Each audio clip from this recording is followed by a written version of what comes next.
Alright, hey everybody. I'm going to go ahead and do a... Hey everyone.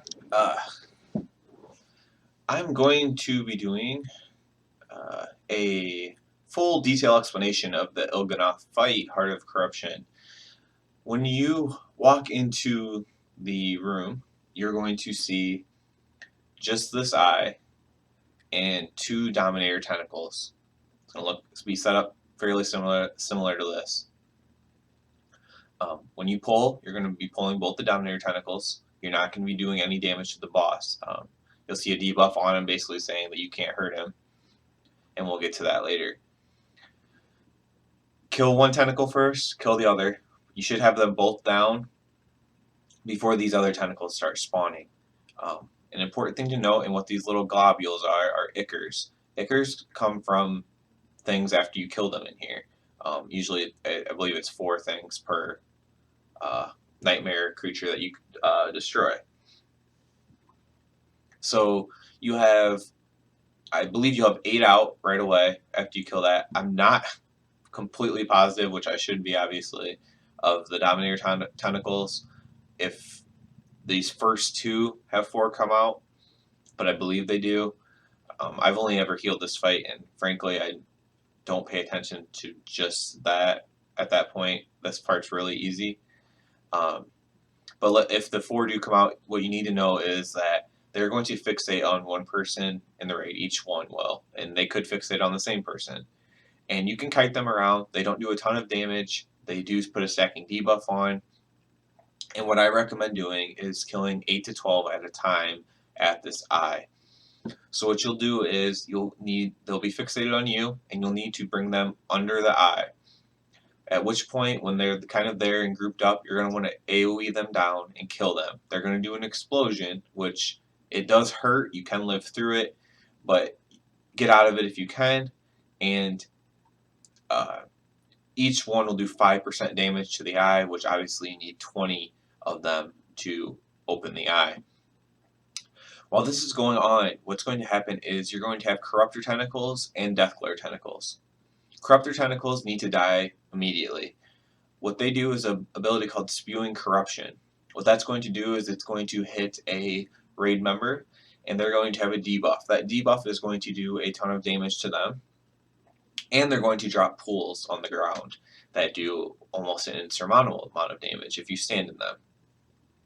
So while they're running out of the raid, with Nightmare Corruption, you're going to have to be healing them and hoping they don't stay in puddles, and just get these 2 things dead as quick as possible. The damage is quite high, and these things have very low health. But what is also important is these Deathglares will pop up probably about the same time. The Deathglares do an ability called a Mind Flay, which is possibly even more damage, except for it's interruptible. You can literally have one thing interrupting each one, and they should not get to cast it. And with that being, if you're able to do that, then you will be able to just kill these corruptions and keep these interrupted. And in my opinion, you should focus down this big guy while 1 DPS that's interrupting is killing each of these Deathglare tentacles. If the only problem that could arise is if they had corruption, but they could just drop the pools around the tentacle and still be interrupting it. That shouldn't be too difficult for melee, and even easier for a ranged. The Nightmare Horror will spawn last in this first phase, and what it does is a huge blow to tanks. This damage should be mitigated as much as possible, but it hurts really bad. You're actually going to have to do a tank switch because of it, a debuff that it puts on you. It's going to shoot that directly in front of him. So I suggest having a tank to the side, a tank in the front. You switch tanks on whenever the debuff's off, but you switch tanks between it kind of looks like a laser, it shoots straight ahead of it, and you switch tanks at that point. The other important thing to note about these is it actually leaves one of those puddles in the ground underneath it. So you don't want to move it if You don't have to. In fact, you would just want to, let's say that you still had a couple tentacles up, or maybe this death glare's up. You'd want to bring it over towards the death glare, not on top of it, and just tank it right there. So that way, people don't have to move too much to kill between the two, and possibly even some cleave damage. Um, so this will drop 4 more Ichors. If you need those Ichors, then you're going to go ahead and bring them over to the eye, kill them, uh, and open the eye. A lot of times in phase 1, we were having another death glare pop up and possibly a corruption pop up right as we were opening the eye. It's important to note that all the ads really need to die before you go inside. So while you want to do it as smoothly as possible, you might have to not go in the eye right away, and you need to finish off the ads first. The most important ones, while they are all important to finish, these Ichors will actually follow you inside and explode for a massive amount of damage. That is not good. Again, just kill everything before you go inside. I'm going to go over each ability real quick again and what each thing does before I go into phase 2. So Dominator Tentacles, they kind of hit like a boss. They do a ground slam ability that ruptures the ground and hits anyone in its path in a straight line. So if you have that, if you're fixated for the ground slam, you're going to want to, it'll target you, and you need to stand, I would suggest behind them towards the eye here, and that way there shouldn't be anybody else there that you're hitting with the ground slam. Kill these as quickly as possible. Pretty easy. Ichors, kite them around, kill 8 to 12 at a time under the eye, and until you get to 20, and that will open the eye. Corruption Tentacles will spew corruption, doing massive amount of damage to the people that the corruption's on, while also leaving pools on the ground. Very low health, can die very quickly. I will also note the Ichors also have low health. The Deathglare Tentacles, while they don't have a ton of health, have a little bit more health. They just need to be interrupted is the main thing for them. If you have someone who's really good at interrupting, you could probably just solo one of these down, or you could help them out at the end as you're killing this last Nightmare Horde, who will again do like a laser beam attack in front, putting a debuff on a tank. It hits very, very hard, and you need to do a tank swap with that. He's also going to put a puddle of corruption on the ground that you do not want to stand in. After you get 20 Ichors exploding underneath the eye will open. All ads must be cleared, and what you will do is you will go inside to the heart. This eye is kind of made to represent where the doorway is that opens up, and you'll walk into this room. It'll be a circular room, and there will be a heart in the center of it, the heart of corruption. You are going to most likely want to pop Hero right at this point, or Time Warp, or Lust, or whatever you call it, and you are going to want to go DPS on this thing as much as you possibly can. Healers can throw DPS, whatever. There are some people who are killing this in one phase. If you can do that, that is remarkable and great, because doing this the first phase again the second time is actually much more difficult than the first time, even though the mechanics are the same.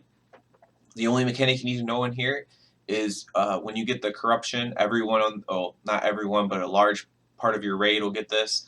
What you'll see is a yellow circle, or a circle around you in the game, and what that is telling you to do is to spread out as much as possible while still hopefully DPSing very hard. You'll see I actually put in here overlapped. That's going to happen sometimes. It's not a huge deal as long as not everyone's overlapped. Your healers will probably be able to deal with that fairly easily, especially with the haste buff from the Heroism or Bloodlust.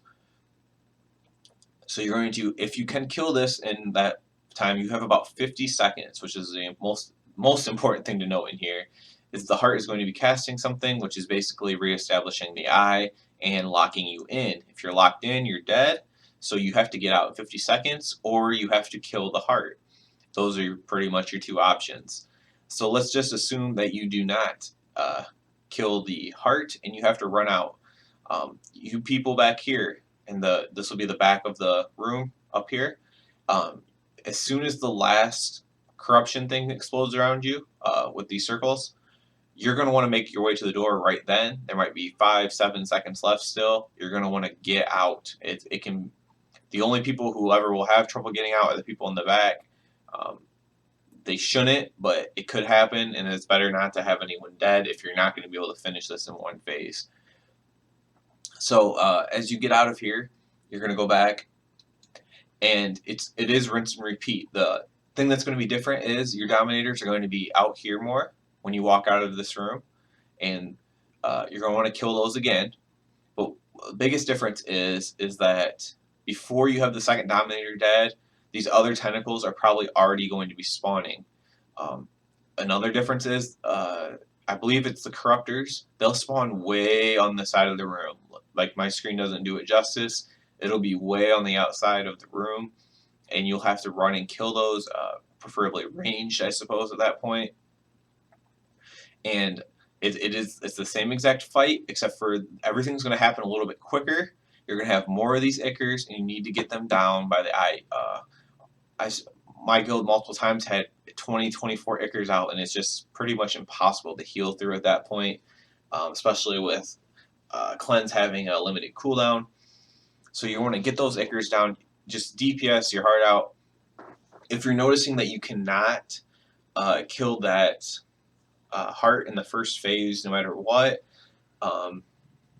as long as you can get it under 50% in that first phase, or even to 50%, if you could do that without heroism or bloodlust, I would actually suggest maybe using that not right when you come out for this first phase the second time, but as that last dominator is up and these other tentacles are spawning, perhaps you could use your heroism or bloodlust then, and that would help you deal with all this and kind of catch yourself up to where you were in that first phase where you were just killing things as they spawned.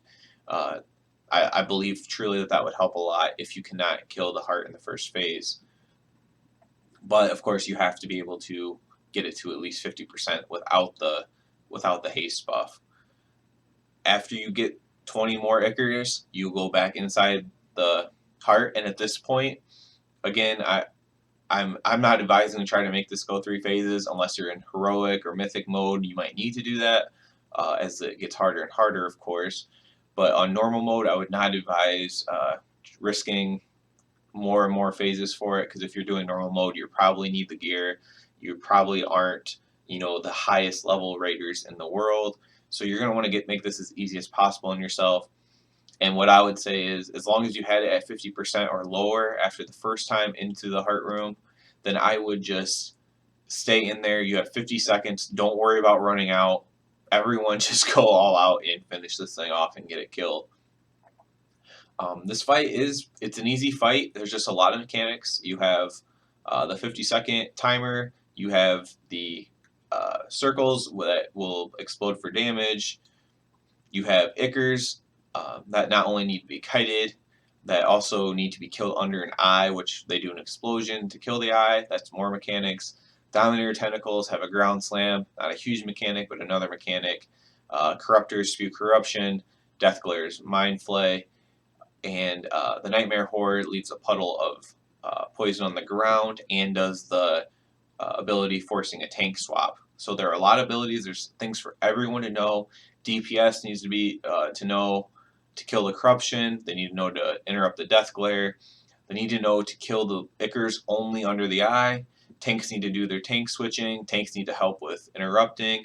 And healers need to understand that there's going to be a ton of damage at some points, especially from corruption. And you're just going to have to heal through that.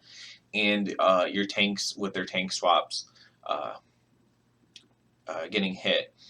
One thing I'm going to point out is, if you are a melee DPS, do not, or anybody generally, do not stand in front of the Nightmare Horde. That does not only hit the tank, it hits anything in front of it with that ability.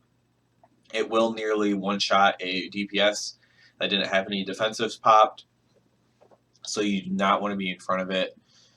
And that's about it for this fight. It's a lot of stuff, but it's all easy stuff, and the boss is one-shottable.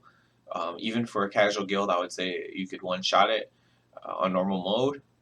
And good luck to everyone, and hopefully you get a lot of loot and keep progressing through this expansion.